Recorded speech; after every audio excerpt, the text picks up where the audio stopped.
Hi, I'm Hive. No time to explain, let's study back muscles. First, we draw a vertical line. This is the axis of symmetry. On top, draw an X shape. That's the rib cage. Slightly lower is the pelvis. Draw guidelines upward the pelvis, and around here will be the shoulders. Don't forget the neck. From it, we draw lines downward. This is the upper part of the trapezius muscle. Below that, draw two angled lines. This is the spine of the scapula. Next, simply draw a square and find the lower point of the shoulder's blades. The deltoid muscle attached to the top of the scapula and to the shoulder. Now let's return to the trapezius, its lower part. The trapezius ends at the last rib, so we just place a point at the bottom of the rib cage egg we drew earlier. This gives the trapezius roughly this shape. Next is the latissimus dorsi. It starts roughly from the armpit and goes towards the point where we ended the trapezius. In reality, the lat is longer. It goes down to the sacrum and attached like this. What we do see on top of it are erector spinae muscles. They look like tubes running along both sides of the spine. Next are familiar oblique muscles from the previous video. We can see them here as well. And finally, back to the shoulder blades. Under the scapula is the teres major muscle, and above it is the infraspinatus muscle. This gives us a rough scheme of how the back muscles are structured.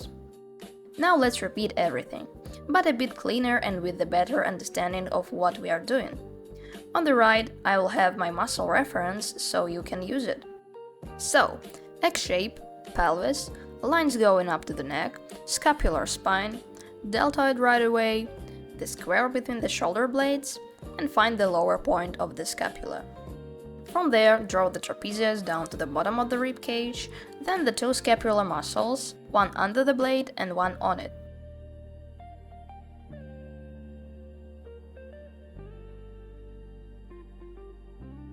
Then the latissimus dorsi. From it, two tube-like muscles along the center and obliques on the sides. That's it. The most important thing is to build everything on both sides at the same time, so the structure stays symmetrical and clear. Let's break this down using photo references, so you can see how it looks in real life.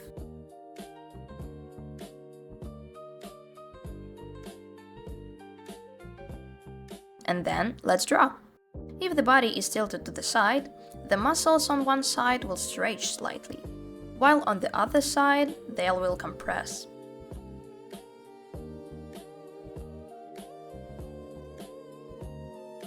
Raised arms are easy to draw once you understand that the deltoid attached to the scapula.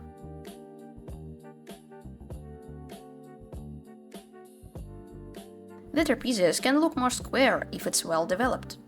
For example, in bodybuilders you often see this blocky shape, while in leaner people it tends to look longer and more stretched.